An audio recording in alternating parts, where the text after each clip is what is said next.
taken from Matthew chapter 25 verses 14 to 30. It has a parallel text in Luke's Gospel, chapter 19 verses 12 to 27. Now there is a slight difference between these two parables in two Gospels. Here in the first Gospel passage which we have read just now, the king or the master hands over 5 talents, 2 talents and 1 talent. In Luke's Gospel, the talents are given equally. Actually, they are gold coins.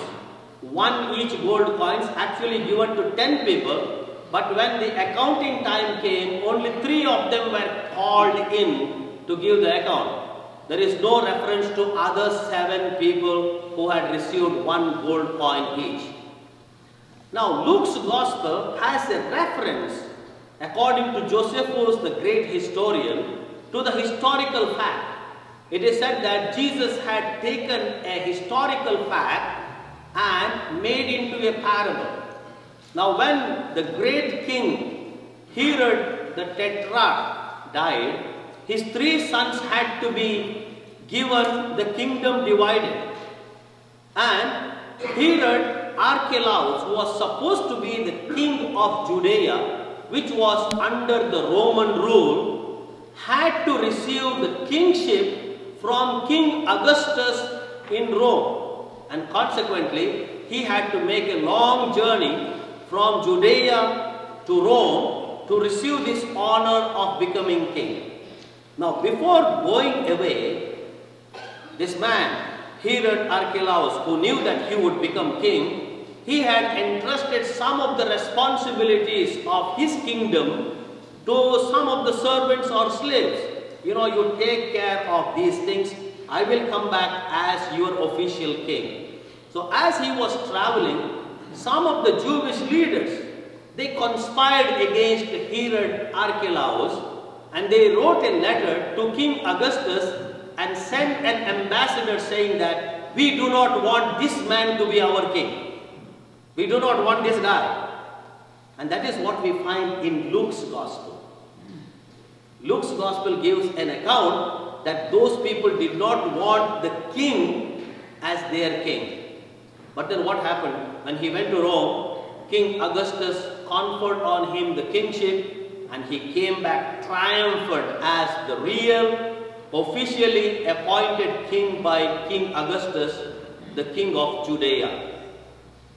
And now, the consequences of the conspiracy. He calls all those people who conspired against him. Nearly 3,000 of them, brought them very close to the temple and massacred them systematically. He was a very violent man. That's why people did not like him. But there was no other way. He had to kill those people in order to continue to stay in power. So that is the historical fact, very clearly explained in Luke's Gospel. But here in Matthew's Gospel, we find the talents are divided and given to 3 people. One receives 5 talents, another receives 2 talents, another receives 1 talent. Now when we think of talents, often we think of a coin, but it is not a coin. The word meaning of talent comes from talenton from Greek language.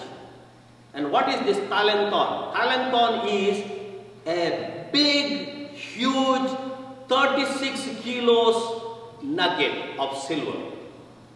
So that is a talent.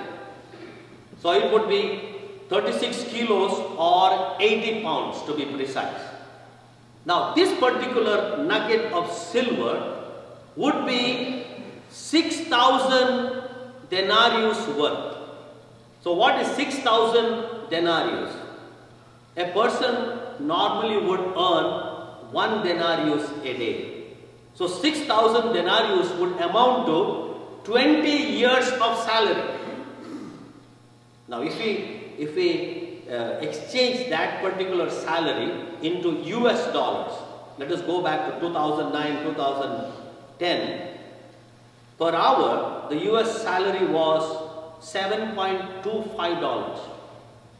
Now if you calculate it in that way, 20 years salary would be $300,000. 5 talents would be $1.5 million. 2 talents would be $600,000. 1 talent would be $300,000. Now just imagine the amount of talents each one received. Now the whole focus of the gospel is not on the one who received 5 talents who multiplied them into another 5. One who received 2 talents who multiplied into another 2 talents. The whole focus looks to be on the one who did not trade them.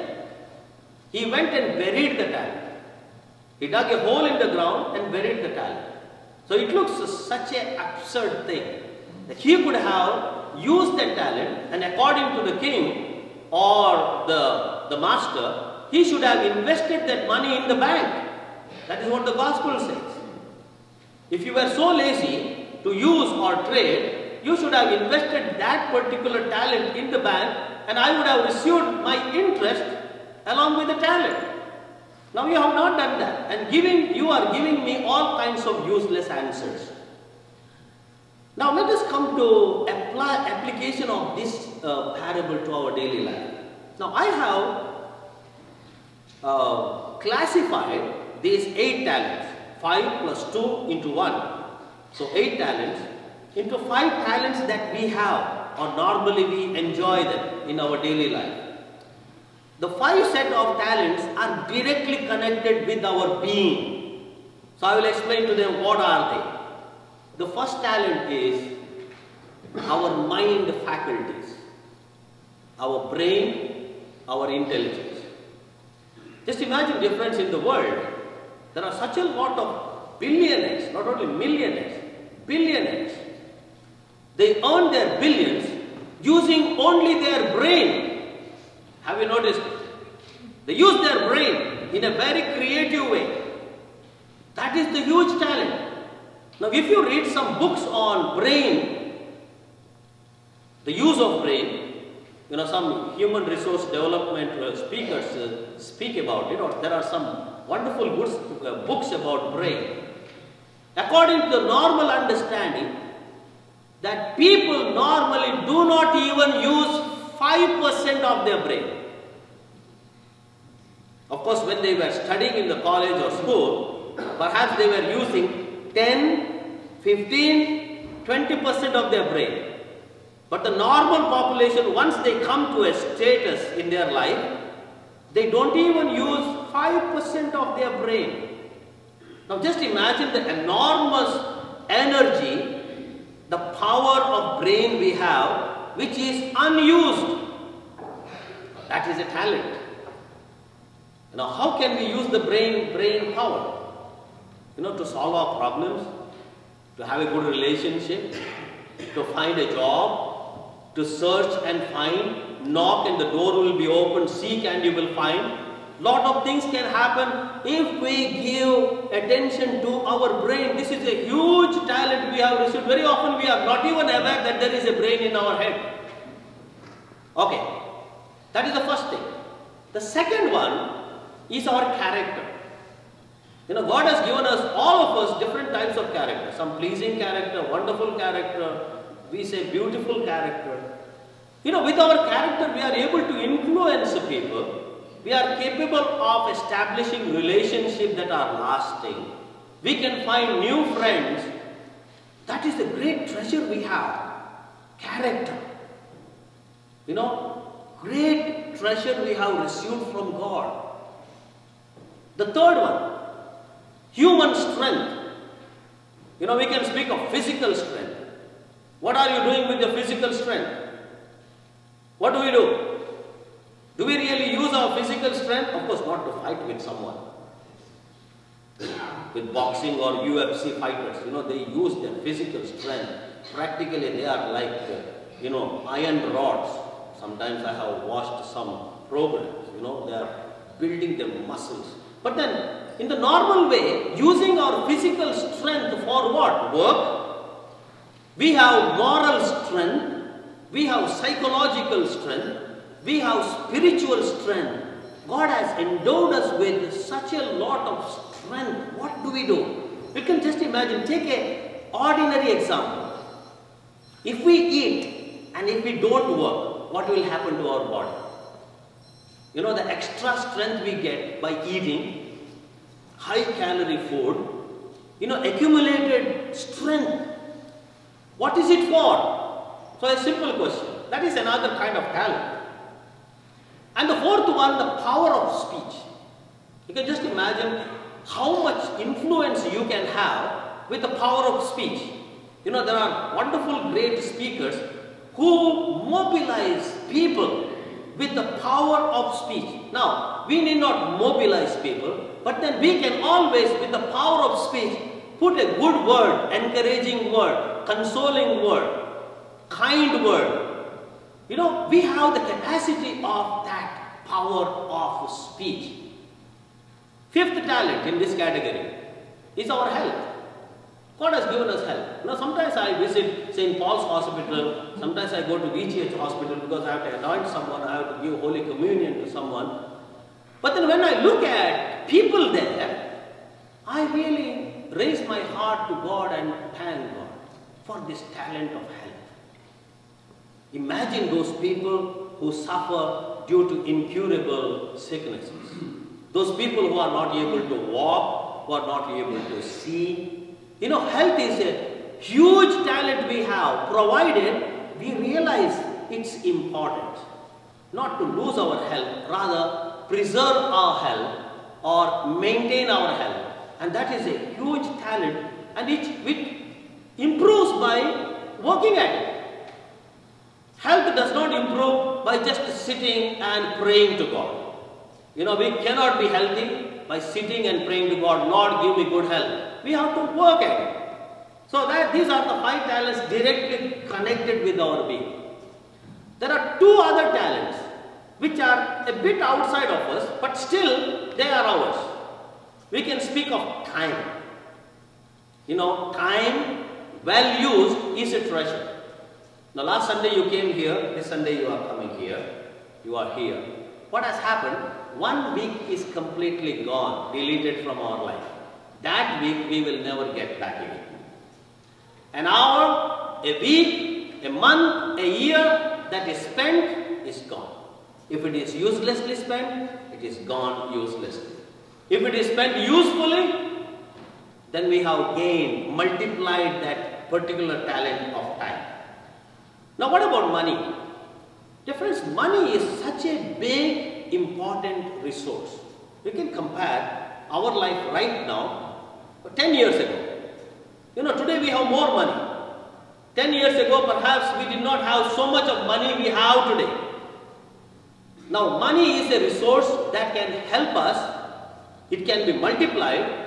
I am not speaking here that we have to invest our money into stocks and properties and bonds and other things. That is good to multiply money. But then what I am speaking, sometimes, if you read some books, people uselessly spend money for no reason. The money that is spent uselessly is gone forever. I give you an ordinary example. Don't get offended, okay? This is not to offend anyone. Now each year, every year, we get these wonderful smartphones. Good. It's a human invention. They are very interesting. But then do we need every year a new smartphone? You know, sometimes people come and tell me, oh father, I got the latest smartphone. It's very good. Then I ask, what about the smartphone you had last year? Oh, it is there, lying there. And you got also other, oh, I have 5, father, but I am using the latest one. But you go back and see the smartphone 3 years ago, which was useful for you, practically 80% of the features are same. But what you have done, I am not saying you, some people, they bought 5 to 6 smartphones. They are lying there practically like a museum at home. Not used at all. They have not even gifted those smartphones to anyone who is in need. But they are there lying. Money, dead or buried. Now smartphones are good. They are all useful. But then just the usefulness of the things that we buy. You know, sometimes we simply dump money which we perhaps could have used for some other some other thing for our own need, for our own purpose, okay. But then using money in an intelligent way, in a smart way, to invest it, to grow. The last talent is love. This talent is very often buried. We have the capacity to love. But often, because I don't feel like doing it, I do not love my neighbor, my family member, whoever he or she may be around me. That's why Jesus said the greatest love we can have is to love our neighbor and to lay down our life for our friends. That's why the whole of the scripture can be summarized with the two commandments. That is, love God with all your heart, with all your soul, with all your mind and strength, and love your neighbor as yourself. So it's a question for us today to reflect this particular talent, which is a treasure for all of us. Do we really use it? Loving our neighbor as we love ourselves. Dear friends, when we look at these talents, a few things that come to our mind. One thing is for sure. Our talents that we have received cannot be multiplied without hard work. So hard work is a must for multiplying our talents. That's why the one who received 5 talents, he went immediately. He did not spend time. He went immediately to trade with them, and he accumulated another 5 talents. And therefore, the first principle for our talents is hard work. There is no substitute for hard work. Whether it is developing my capacities of my brain, or my physical strength, or money, use of time, or the capacity of speech, or whatever for that matter. Hard work. Without hard work, I cannot multiply my talents. The second one, talents are given according to one's ability. All do not get all types, the same type of talent. Some may get 5 talents, others may get 2 talents, and another may get 1 talent. So these are given to us according to our ability. So there is no cause for jealousy or no cause for laziness, saying that I have received few talents, so I go and bury it. Because God could have been generous towards me, He has not given me. And therefore I can bury that talent? Absolutely not. And therefore each one receives talents according to one's ability. The third principle we have to keep in mind is that talents are not ours. God gives us the talents, but then we have to multiply the talents and give back to God. So that is the purpose. That's why we are all called to be good stewards. That's why in the Archdiocese of Vancouver, there are such a lot of programs for good stewards, conferences here and there. And internationally conferences are organized for making us aware of the resources we have received, and we are called to be good stewards. Finally, the talents that are given to us, they are accounted for. God will ask an account of all the talents we have received. So at the end, God says, to the one who has more, more will be given, because he is a hard-working guy. And that's why you will receive more and more, because you have worked hard. But to the one who is given little, because he went and buried, even that talent which he received will be taken away from him and given to the one who has 10 talents. So that is the principle here. We all are called to give an account, and that's why at the end of the liturgical year, 33rd Sunday we are celebrating today, dear friends, we are all called to give an account of all the talents we have received from God. A little reference to the second reading.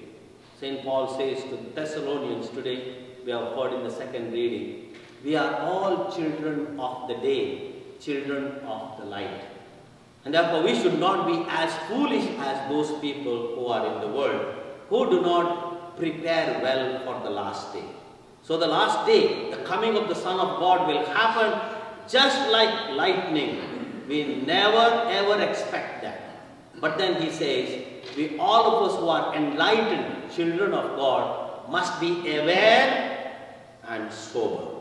So awareness is concentrated effort, focused effort, and preparation on our part, so that in our daily dealings we all become sober, well-balanced people. Let us ask the Lord during this Holy Eucharist to give us the grace to use our talents in a responsible way and give back to God what we have received from Him. Kindly rise to prophesy.